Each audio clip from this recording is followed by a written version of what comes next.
I don't know if you guys have ever really thought about the fact that maybe when you were little, aside from being, obviously having a bigger imagination, when you're like two, three, four, five, I wonder if having a bigger imagination comes from not scrutinizing the things you see. Because when I was about three, aside from having just wicked awful nightmares, like of things that I actually would have no way of even knowing about, terrible, scary, scary stuff. Maybe for Halloween I'll do a recollecting my nightmares from when I was three, four, and five situation. But those nightmares only started and they were vivid, and I remember them today. So I remembered them 35 years ago, or from 35 years ago. Um, I lived in a house in Lancaster, California. The address was 44720 North Cedar Street. And it was a very old house. Later on, I did some research to see if anything, I don't know if anybody died there or what, but um, I used to sleep with this really trippy, dull, giant headlamp as my nightlight that my great grandma gave to me. And upon uh, thinking of it, it actually was kind of dressed like Chucky. It even had red hair. I don't think that's what they were aiming for, but yeah. Anyhow, so I would have that nightlight on, and the house was set up in kind of like a T shape where there was the master bedroom, a hallway. On the side of that hallway was the bathroom, and at the end of that hallway was my room. And this was before my sister was born. She's 5 years younger than me. And I'm telling you, almost every night, and you don't know something's odd when you're really little because, you got nothing to compare it to. All your experiences are new. And so almost every night, I would see the figure of, it was usually a woman, but sometimes it was a man. And she was wearing like long, almost like a Victorian like nightgown. She had a candle in her hand that had one of those like little trays underneath it so it would catch the wax, I'm guessing. And her hair was all down, and it was one of those white like nightgowns that had like the high ruffly neck, and sometimes she would have like this long like velvety robe thing on. And I would say, "Mom," and she would just keep walking slowly. And I don't remember her eyes, I just remember the figure. And just slowly she would move towards me, and I would say, "Mom, mom," like trying to figure out like, is that my mom coming towards me? And as soon as she would hit the full like the casted light of my little weird Chucky doll nightlight, she would just not be there.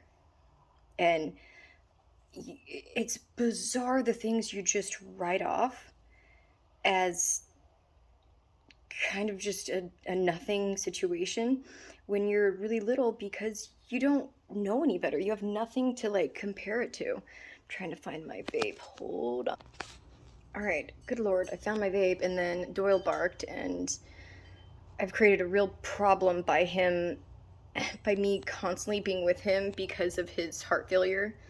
That now it's like he thinks he can't survive any time apart from me.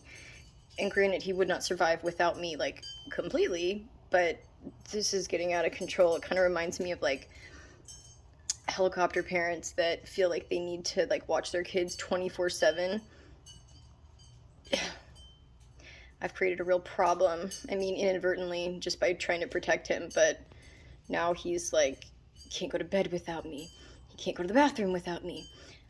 He can't even relax without me. And yet, what's really weird is as soon as I sit down on the couch, he starts whining at me, and I think it's because I'm like the one with the keys to the kitchen. I'm the one who gives him all the food. But anyhow, this house that we lived in, I would really be interested if anybody could find out any information. 44720 North Cedar Street in Lancaster, California, and I think the zip code's 93534. Yeah. that would be really, really interesting. Because everything that I've found thus far has been nothing at all. And what's weird is when I was 3, I went to preschool and I got really attached to this, one of the like TAs or whatever, just a babysitter. Her name was Stacy, and I had this nightmare at 3 years old that I went to stay with her in this big, beautiful, like Victorian mansion on a cliff side where it overlooked the ocean. And all of a sudden, it went from playing and joy and happiness to the house being on fire.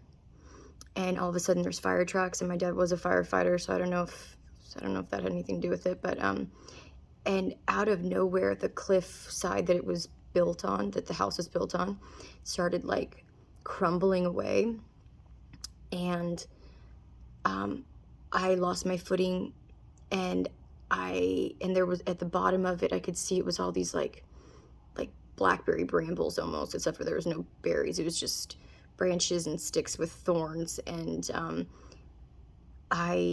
in the dream, the firefighters, Stacy, they were all trying to like hold onto my hands, and I just slipped.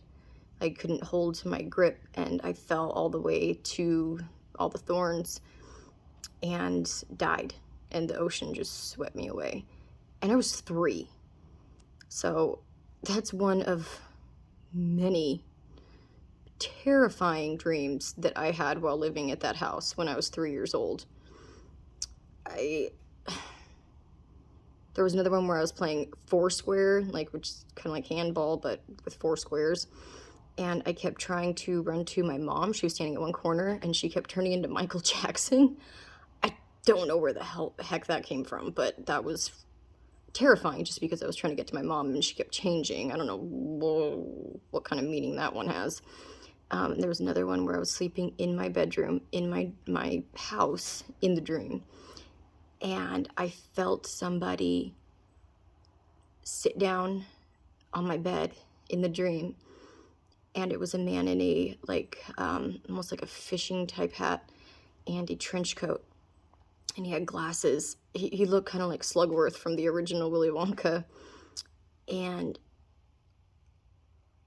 I said, Daddy, which was really weird because I never have called my dad Daddy, not once, ever. And as I rolled over in the dream, he said, "It's not Daddy." And he had like a big knife, and he it was just like this chaotic, slicing motion. And I think maybe I was 4 at this point. I mean, I was really little, and I had never seen anything like that at that point.